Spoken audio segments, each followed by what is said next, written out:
Hey, this is Fish on a Heater with Tournament Takeaway. This is a series where we take a look at a Pokemon Go PvP battle and break it down, look at all the little decision points, and see what we can learn from it and take out of it to take into future battles.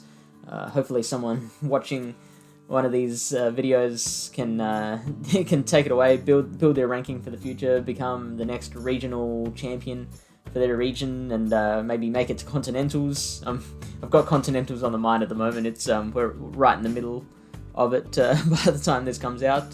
Super excited to see it happen.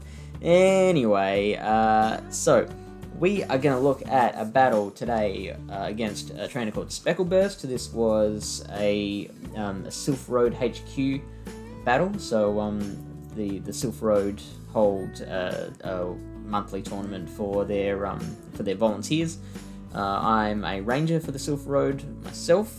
Don't know how Speckleburst is connected. There was one particular moment that I think is very transferable into future battles. Let's take a look at how the battle goes down.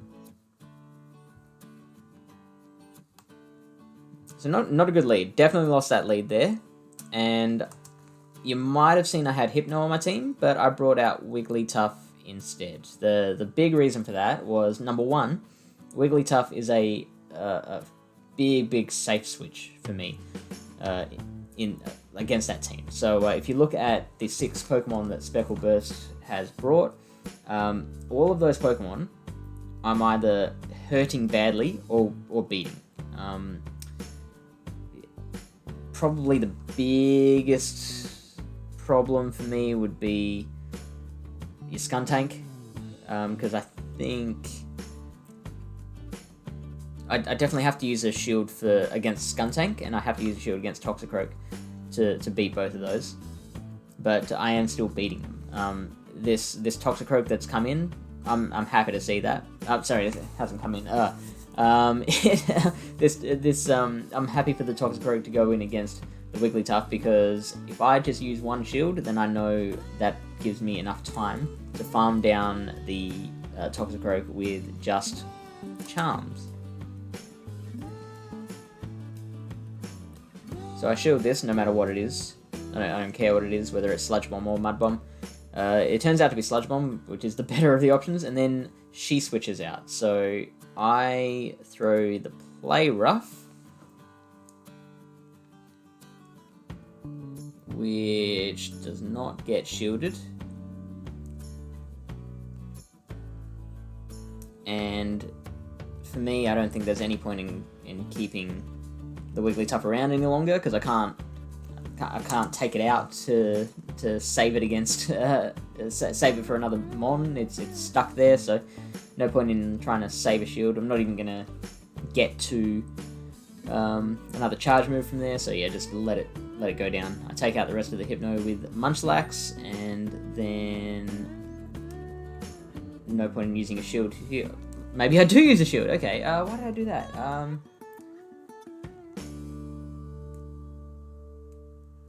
Oh yeah, I think it was just because of that energy. I wanted to make sure that I could I had time to shield bait whatever came in. So I had almost enough energy there for a Bulldoze by the time the charge move came. If that Toxicroak gets out a Mud Bomb, then it's not gonna faint me, but it's gonna take my Munchlax down to a pretty low amount of health. With my opponent having both their shields up, unless I get rid of those shields, my time is going to be made pretty hard. The rest of the battle is going to be a very difficult prospect to me. So what I did was kept the Munchlax with as much health as possible, so that I had time to get to, say, multiple Body Slams, or Body Slam and then Bulldoze, just to try and place a bit more shield pressure onto her for when the Hypno came in at the end. Now that it is a Azumarill in here, I don't have to worry about trying to bait anything. I just go Body Slam, Body Slam.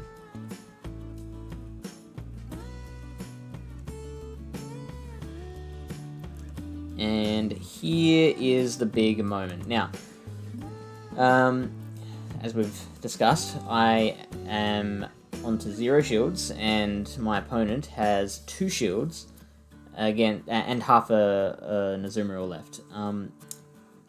We talked in a previous video about the way moves work and turns work in Pokemon Go PvP. So everything that's done is measured in half-second blocks called turns.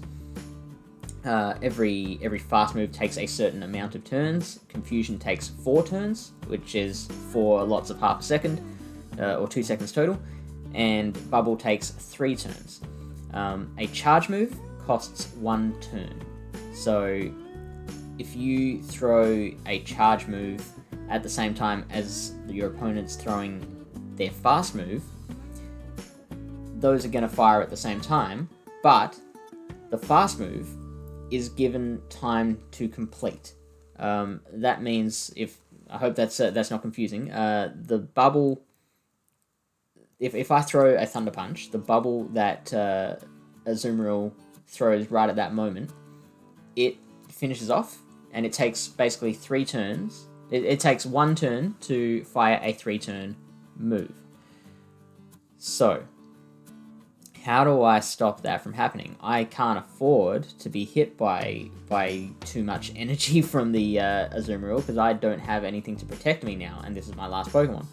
So, I have to just Confusion down. Let me show you how that works.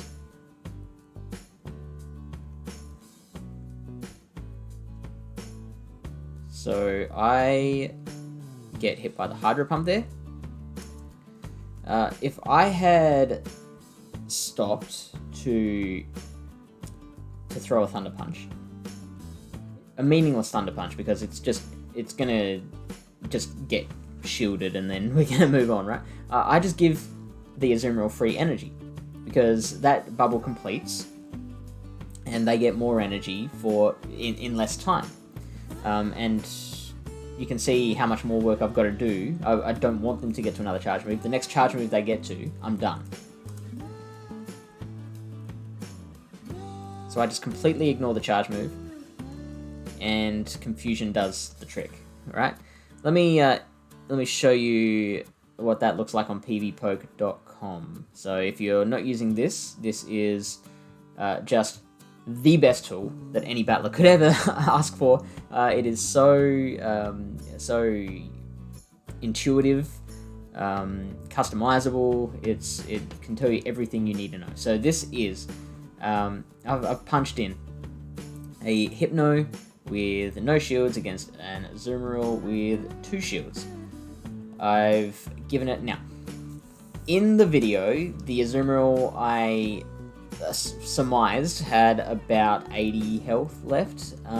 For this example, I've given it about 95, because that makes a big difference in the showing of the example. So this is how that plays out. This is if we do throw the Thunder Punches as we go. So we're confusioning. The Hydro Pump hits us.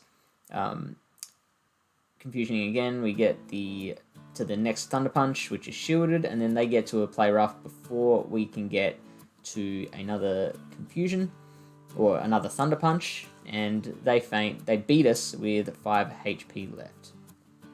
If we go to Sandbox mode here, it'll show us, break it down for us exactly turn by turn. So these circles are where I tap the screen, and these squares indicate where the damage and energy is applied. So I hit the screen, tap the screen, and then 4 turns later, the damage is applied to the Azumarill. Then the next turn, I tap the screen, and then the damage is applied 4 turns later. So that keeps on going in a pattern. I've done 1, 2, 3, 4 confusions. Damage is applied there, and in the next turn, I throw the charge move, right? At the same time, Azumarill taps the screen, Speckle Burst taps the screen, and the damage and energy is applied. Next turn, tap the screen, and then 3 turns later, it's the damage is applied. So that's going, obviously, because Bubble's taking 3 turns while Confusion's taking 4. Speckle Burst is getting in more bubbles. And the big thing is, at the same time I tap my charge move, Speckle Burst taps her bubble, and you can see here the damage is applied as soon as the charge move is finished. The damage and the energy, more importantly. And then she taps in that same move. So she's gotten free energy and free damage just because I threw that charge move, right?